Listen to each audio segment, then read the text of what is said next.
할렐루야. 오늘은 잡으려고 달려가노라 라는 제목으로 하나님의 말씀을 대언하도록 하겠습니다. 과거에 제가 필리핀 현지에 가서 세미나를 강사로 참여했던 적이 있었습니다. 필리핀의 선교사님이 저에게 부탁을 하셔서 몇 구역을 이렇게 한 도시만이 아닌 이 도시, 그 다음에는 1시간 이상 차를 타고 가서 그 다음 도시, 또 한두 시간 차를 타고 가서 그 다음 도시, 이런 식으로 그 지역 목사님들, 한국 사람이 아닙니다. 필리핀 목사님들입니다. 그분들을 모셔놓고 세미나를 한 적이 있습니다. 일정이 참 빡빡했습니다. 웬관이 9시부터 12시까지는 제가 강의를 하고요. 그 다음에 12시에 이제 점심 식사를 하고 또 세례식을 거행하고 그 지역의 어려운 교회들을 좀 돌아다니며 이렇게 헌금하죠. 후원을, 물질적인 후원을 좀 전달하고, 그리고는 그것이 다 끝나면 불이 났게 또 차를 타고 다른 지역으로, 도시로 또 이동을 했습니다. 그래서 그 지역에 있는 저녁에는 다시 한국인 목사님들을 만나서 여러 가지 이야기를 하고, 이런 식으로 4일 동안 일정을 진행을 했는데요. 그런데 이틀은 잘 일정이 진행됐는데 3일 날 제가 실수를 했습니다. 무슨 실수를 했냐니까, 오전 강의가 다 끝나고 나서 조금 일찍 끝났기에 그냥 말씀만 들으시니까 지겨우시죠? 여러분 이야기도 좀 들려주시길 바랍니다 하면서 마이크를 앉아 계신 목사님들에게 넘겼습니다. 그랬더니 이 말씀이 끝나질 않는 겁니다. 다른 자리로 이동을 해야 되는데 계속 이분 말씀하시면 또 저분이 달라고 그래서 말씀하시고, 또 누구는 했는데 누구는 안 주기도 그렇고, 언제 끊어야 될까? 빨리 가야 되는데, 밥 빨리 먹고 빨리 가야 되는데, 그리고는 그때 생각한 것이 두 번 다시 마이크 안 넘긴다 하는 생각을 했던 적이 있습니다만, 그 모습을 보면서 사람들은 자기 이야기를 하면 이렇게 할 말이 많구나 하는 생각을 해보았는데요. 오늘 본문 말씀에도 보면 이와 비슷하게 사도 바울이 자신의 이야기를 하고 있는 것을 볼 수 있는데, 우리 오늘 본문 12절로 14절 말씀 앞을 보시며 한번 같이 읽어보시겠습니다. 시작. 내가 이미 얻었다 함도 아니요 온전히 이뤘다 함도 아니라 오직 내가 그리스도 예수께 잡힌 바 된 그것을 잡으려고 달려가노라. 형제들아, 나는 아직 내가 잡은 줄로 여기지 아니하고 오직 한 일, 즉 뒤에 있는 것은 잊어버리고 앞에 있는 것을 잡으려고 표대를 향하여 그리스도 예수 안에서 하나님이 위에서 부르신 부름의 상을 위하여 달려가노라. 아멘. 무슨 말씀입니까? 바울은 이 말씀을 통하여 자기의 이야기를 하고 있습니다. 자기의 삶에 대해서, 자기 인생의 가치에 대해서, 자기가 나아갈 바에 대해서 말씀을 하고 있는데요. 근데 주목해 볼 것은 그 말씀의 내용이 우리들이 이야기하는 것하고는 좀 다르더라는 것입니다. 여러분은 여러분의 삶의 이야기를 하라 그러면 무슨 이야기를 하십니까? 여러분의 인생에 대해서 이야기하라면 어떤 분들은 이야기합니다. 집안 배경, 출신 학교, 내 학벌, 또 자녀들 잘된 것 이야기, 그리고 남자들은 특히 또 빠지지 않는 이야기가 있죠. 군대 이야기, 이런 이야기들을 합니다. 그런데 바울은 자신의 삶을 이야기하라 하니까 그 이야기하는데 어떤 삶을 이야기하고 있냐? 예수님하고 연관되어서 이야기하더라고 있는 거예요. 그는 예수님과 연관되어서 자신의 삶을 이야기하고 있더라는 것입니다. 이는 사도 바울이 정말 예수님의 사람이 되었다는 것을 단편적으로 보여주는 그런 내용의 말씀일 것입니다만, 그러면 여러분, 사도 바울은 구체적으로 예수님과의 관계 속에서 자신의 삶에 대해서 어떻게 말씀하고 있을까요?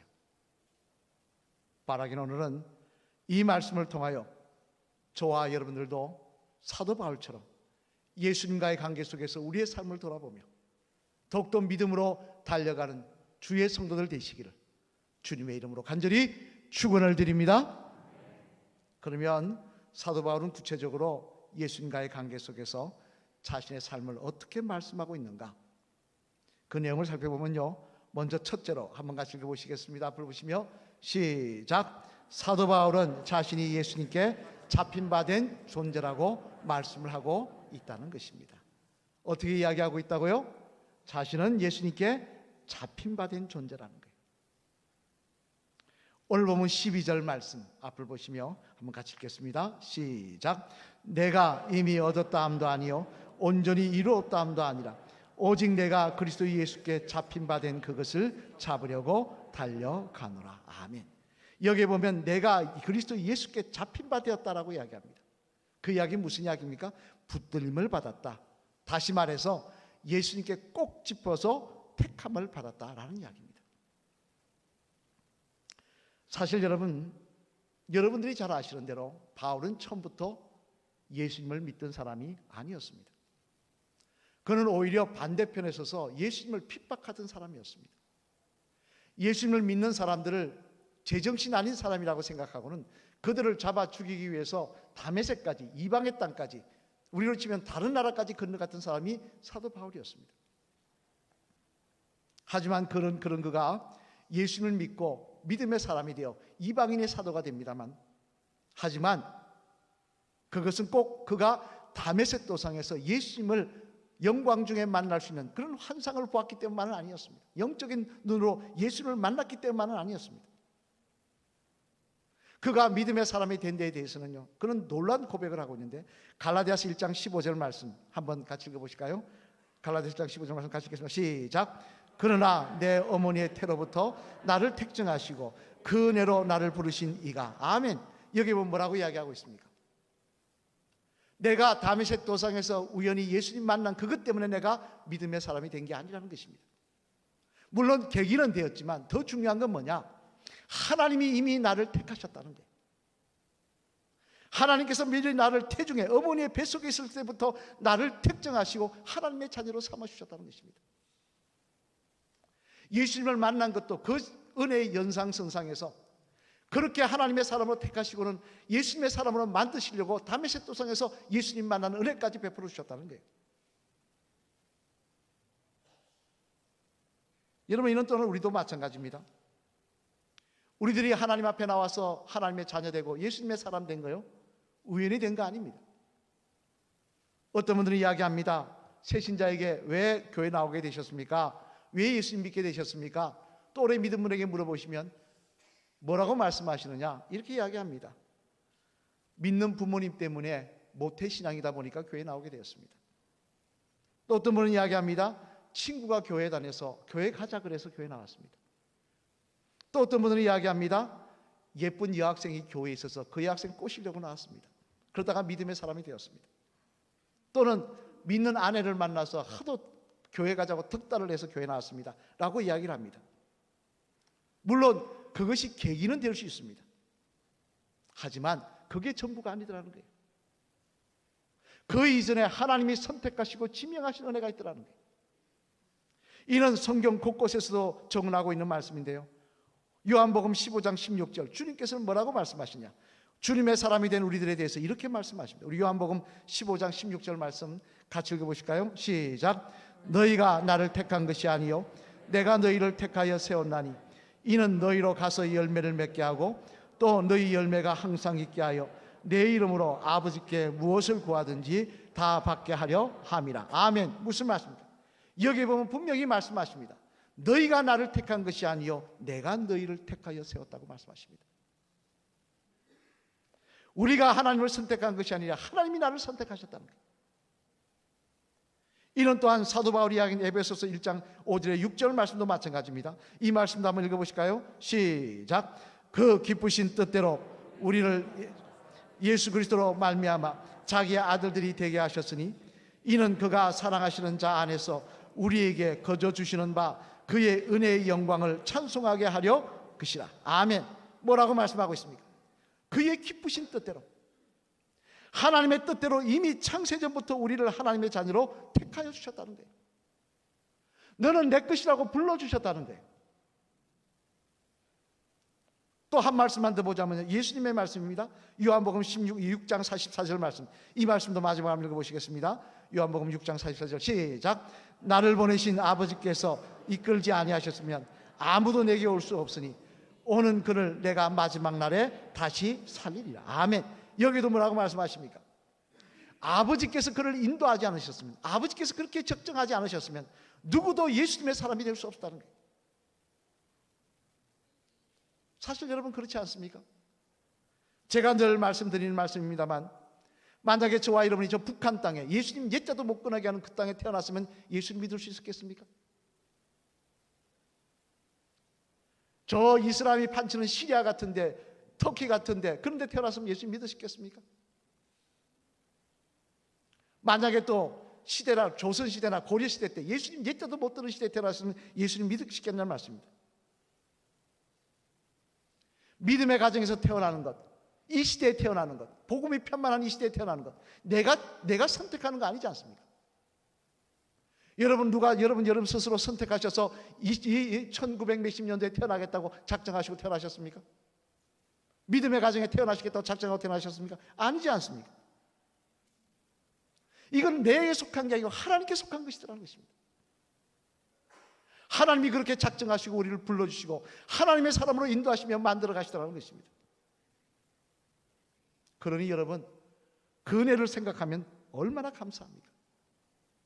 많은 사람이 있는데 그 가운데 허물 많은 나 같은 인생을, 나보다 깨끗하고 정직하고 바른 사람들 많은데 부족하고 허물 많은 인생을 택하셔서 하나님의 자녀로 선택하여 지명하신 은혜가 얼마나 크고 놀라운 은혜라는 것입니다. 그래서 유명한 부흥사인 빌리 그레함 목사 한번 볼까요? 이 목사님 아시죠? 이분은 자신이 설교가 끝나고 난 다음에, 꼭 설교 끝나면 또 이렇게 얄미운 사람이 있지 않습니까? 뭐라고 한 사람이 질문했다는 겁니다. 앞으로 주님의 재림과 심판이 있다고 오늘 말씀을 하셨는데, 만약 주님의 재림과 심판이 있다고 한다면 목사님은 그때 어떻게 될 것 같습니까? 라고 물어봤다는 거예요. 얄밉죠? 있다고 하시는데 그때 목사님은 어떻게 될 것 같습니까? 그러자 빌리 그레함 목사님이 이렇게 대답하셨다고 합니다. 제 자신의 미래에 대해서 저는 잘 모릅니다. 내가 어떻게 내 미래를 알겠습니까? 그러나 분명히 한 가지 알고 있는 것은 있습니다. 그것은 나를 하나님의 자녀로 창세전부터 택하신 하나님께서 나의 미래도 꽉 붙들고 계시다는 것입니다. 멋진 대답 아닙니까? 나를 하나님의 자녀로 창세전부터 택하신 하나님께서 나의 미래도 꽉 붙들고 계신 줄 믿습니다. 우리 한번 따라해 보실까요? 나를 하나님의 자녀로 창세전부터 택하신 하나님께서 나의 미래도 꽉 붙들고 계십니다. 우리 마주 보시면서도 한번 더 격려해 주실까요? 한번 같이 하겠습니다. 집사님을 하나님의 자녀로 창세전부터 택하신 하나님께서 집사님의 미래도 꽉 붙들고 계신 줄 믿습니다. 할렐루야. 하나님께서 창세전부터 우리를 택하셨습니다. 그 하나님께서 우리 인생을 붙들고 계신 줄로 믿습니다. 오늘 본문 뒤인 20절 말씀에 보면요, 사도 바울은 저와 여러분들의 신분에 대해서 분명히 말씀하십니다. 우리 오늘 본문 뒤인 빌립보서 3장 20절 말씀 같이 한번 읽어보실까요? 시작. 그러나 우리의 시민권은 하늘에 있는 자, 거기로부터 구원하는 자 곧 주 예수 그리스도를 기다리노니. 아멘. 여기 보면 사도 바울은 뭐라고 그러냐? 우리의 시민권은 앞으로 하늘나라에 있게 될 것이라고 말하고 있지 않습니다. 이미 하늘나라에 있다라고 말씀하십니다. 저와 여러분들은 이 땅에 속한 사람이 아니라 하나님께 속한 사람들인 줄로 믿습니다. 예수님 때문에 하나님의 나라를 사모하는 사람들이고 그 나라에 예약된 사람들인 줄로 믿습니다. 따라서 바라기는 나를 택정하시고 선택하신 분이 하나님이시니 앞으로 내 인생도 하나님 인도하실 줄 믿고 주님의 손 붙들고 인생길 걸어가시는 귀한 믿음의 성도들, 하나님이 나를 택하심이 나의 기쁨이요 간정이 되시는, 여러분의 삶의 이야기의 시작이 되시는 은혜가 충만한 성도들 되시기를 주님의 이름으로 간절히 축원을 드립니다. 둘째로는 또 바울은 자신의 인생을 이야기하면서 무엇을 이야기하고 있느냐? 같이 한번 읽어보실까요? 앞으로 보시며 시작. 사도 바울은 이제는 예수님께 잡힌 바 되었으니 잡힌 바 된 그것을 잡으려고 달려간다고 말씀을 하고 있다는 것입니다. 또 뭐 한다고요? 잡힌 바 된 그것을 잡으려고 달려간다고 말씀하고 있더라는 거예요. 오늘 본문 12절 말씀 우리 다시 한번 읽어보시겠습니다. 12절 시작. 내가 이미 얻었다 함도 아니요 온전히 이뤘다 함도 아니라 오직 내가 그리스도 예수께 잡힌 바 된 그것을 잡으려고 달려가노라. 아멘. 무슨 말씀입니까? 한마디로 말해서 이 말씀은 그런 말씀입니다. 내가 이미 예수님께 잡힌 바 되었으니, 나는 이미 태어나기 전부터 예수님께 잡힌 바 된 삶이었으니 앞으로 내 남은 삶은 예수님을 위한 삶, 예수님을 향한 삶을 살겠다는 것입니다. 열심히 그 삶을 향해 달려가겠다는 거예요. 이 달려간다는 말은요, 그냥 뜀박질한다는 말이 아닙니다. 이 말은 어떤 말이냐? 그 당시 고린도나 여러 지역의 이 소아시아 쪽에는요, 올림픽이 유행을 했었습니다. 그러다 보니까 경주하는 사람이 많았는데 100m, 200m 달려가는 사람들, 그 사람을 바라보고 이야기한 것입니다. 여러분, 100m 달리기 하는 사람이 달리면서 주변에 내 가족들 왔나, 내 부인 왔나, 내 애들 왔나 돌아보며 달립니까? 결승점 바라보고 죽으라고 달리지 않습니까? 마찬가지로 자기도 그렇게 주님을 위해서 열심으로 살겠다는 거예요. 그렇게 달려나가겠다는 거예요. 과거에는요, 동화하면 어린아이들을 위한 책이었습니다. 근데 요즘은 어른들을 위한 동화도 나오더라고요. 그 동화 중에 재미난 이야기가 있어서 하나를 말씀을 드립니다. 한 가정에 어미소가 송아지 2마리를 낳았다고 합니다. 이 송아지 2마리를 낳았으니까, 이게 한 마리 보통 낳는데 2마리라는 건 큰일이죠. 이 2마리를 낳았는데 어느 날 이제 송아지가 조금 커서 콧뚜레를 할 때가 됐다는 거예요. 콧뚜레 뭔지 아십니까? 한번 볼까요? 이 소 코에 뚫린 저 동그란 저게 콧뚜레라고 합니다. 저도 시골서 안 자라가지고 시골 3년 목회를 했습니다만 저게 콧뚜레라고 한다고 합니다. 이때가 되었을 때 이제 콧뚜레를 뚫으려고 하니까 맏송아지가 농부에게 와서 이야기를 합니다. 주인님, 저에게는 콧뚜레를 하지 말아 주십시오. 그러니까 농부가 말하기를, 아니, 콧뚜레를 하지 않으면 망아지처럼 될 텐데. 그랬더니 맏송아지가 뭐라고 이야기하느냐, 큰 송아지가, 아닙니다. 콧뚜레를 해야 된다는 건 옛날 이야기입니다. 옛날 이야기입니다. 요즘은 콧뚜레 안 해도 일 잘합니다. 곱절로 일할 테니까 뚫지 말아 주십시오.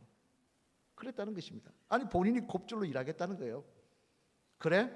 근데 동생은 말이 없으니 동생은 콧뚜레를 뚫었다는 거예요. 이제 처음에는 형소가 열심히 일합니다. 뭐 열심히 일하고 2배로 일하고 그러더니 이제 점점 커서 어른이 되자 그만 깨가 나기 시작하는 것입니다. 일하기 싫은 거죠. 일하라 그러면 도망가고, 농부가 잡으러 오면 뒷발질하고. 그런데 하루는 동생 소가 보니까 형이 안 보이는 거예요. 주인 농부에게 묻습니다. 주인님, 형은 어디로 갔습니까? 형은 어디 있습니까? 그러자 농부가 대답합니다. 응, 내 형소는 일 안 하고 깨만 부려서 내가 도살장에 보냈어. 그랬다는 거예요. 결국 뭐가 일한 겁니까? 콧뚜레가 일한 거예요. 저는 이 글을 읽으면서, 이 동화를 읽으면서 그런 생각을 해보았습니다. 언제까지 믿음 생활하면서 콧뚜레 뚫린 소처럼 마지못해 해야 할까? 언제까지 얻어맞아야만 신앙에 열심을 내고, 언제까지 고난이 닥쳐야만 기도하는 삶을 살까? 이왕이면 콧뚜레 없어도 자발적으로 열심을 내어 최선을 다한다면 주님께서는 우리의 삶 속에 콧뚜레를 뚫을 필요가 없지 않겠는가? 아니, 우리를 더 자유롭게 하셔서 더 큰 일을 감당하지 않게 하지 않으시겠는가? 라는 생각을 해봤습니다. 여러분, 그렇지 않습니까? 기도 안 하는 사람이 기도해야 할 때 어려움이 있으면 기도한다면 어려움 주시지 않겠습니까? 열심히 충성하는 사람이 어려운 일, 문제가 있어야 충성한다면 문제 주시지 않겠습니까?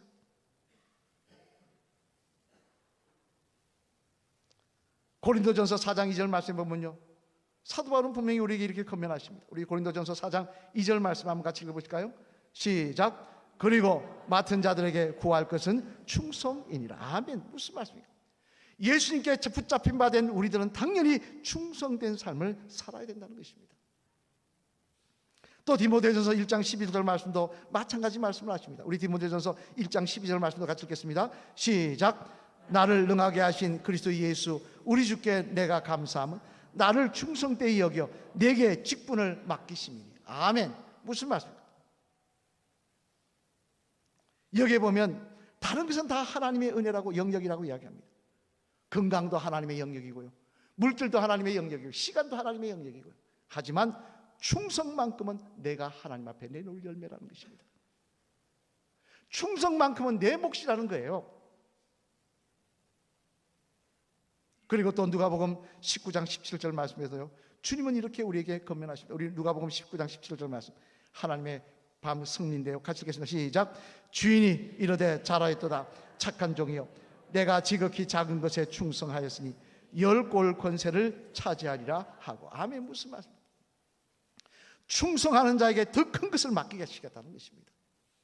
매일 뺀질뺀질하고 일하는 사람에게 일을 맡기시고 하나님의 은혜를 더하여 주시는 것이 아니라 충성하며 헌신하는 자에게 더 큰 역사를 허락하여 주시겠다는 것입니다.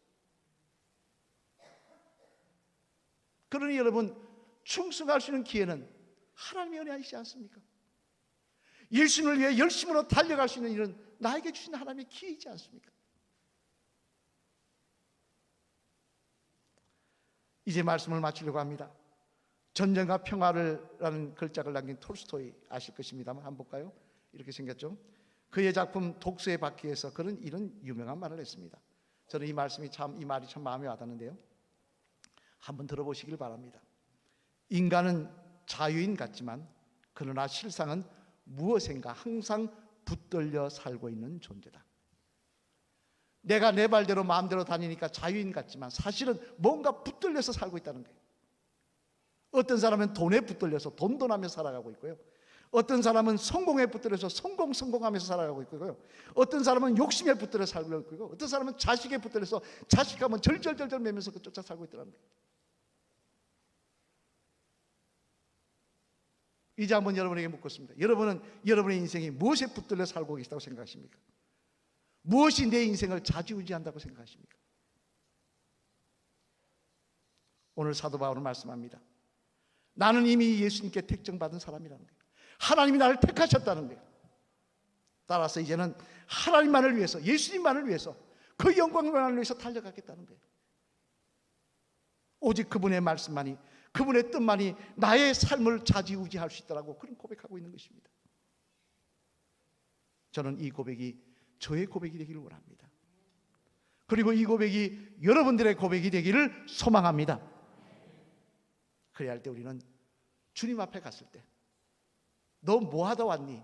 라고 물어보시면 화장실 하나 있는 집에서 둘 있는 집으로, 2개 있는 집에서 3개 있는 집으로 살다가 그렇게 그거 노력하다 왔다고 이야기하지 않고 주님 영광 위에 살다 왔습니다.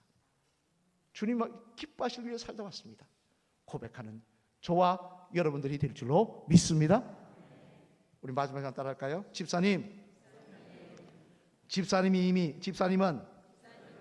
이미 예수님께 잡힌 바 된 분이십니다. 맞습니까?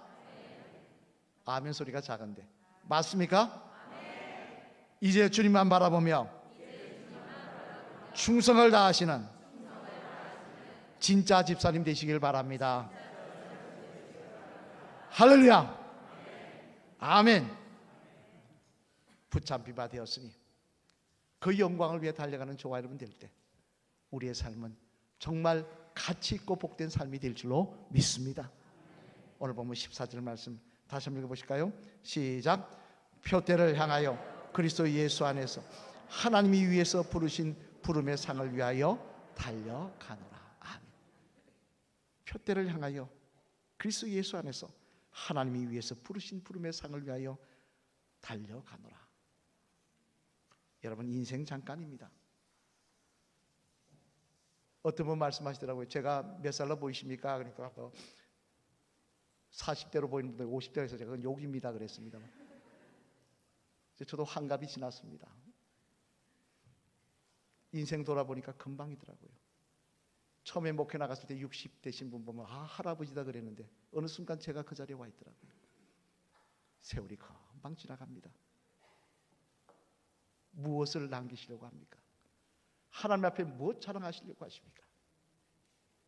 우리는 하나님께서 많은 사람 가운데 택하여 주신 사람들입니다. 우리에게 허락하신 이 인생, 한 번뿐인 인생, 예수 그리스도를 위해, 하나님의 영광을 위해 달려가시는 복된 삶이 되셔서 주님 앞에 갔을 때 자랑거리 많은 삶이 되시기를, 정말 하나님 기뻐하시며 우리 이름을 부르며 멸류관을 세우시는 그 은혜가 저와 여러분의 자랑이 되시기를 주님의 이름으로 간절히 축원을 드립니다.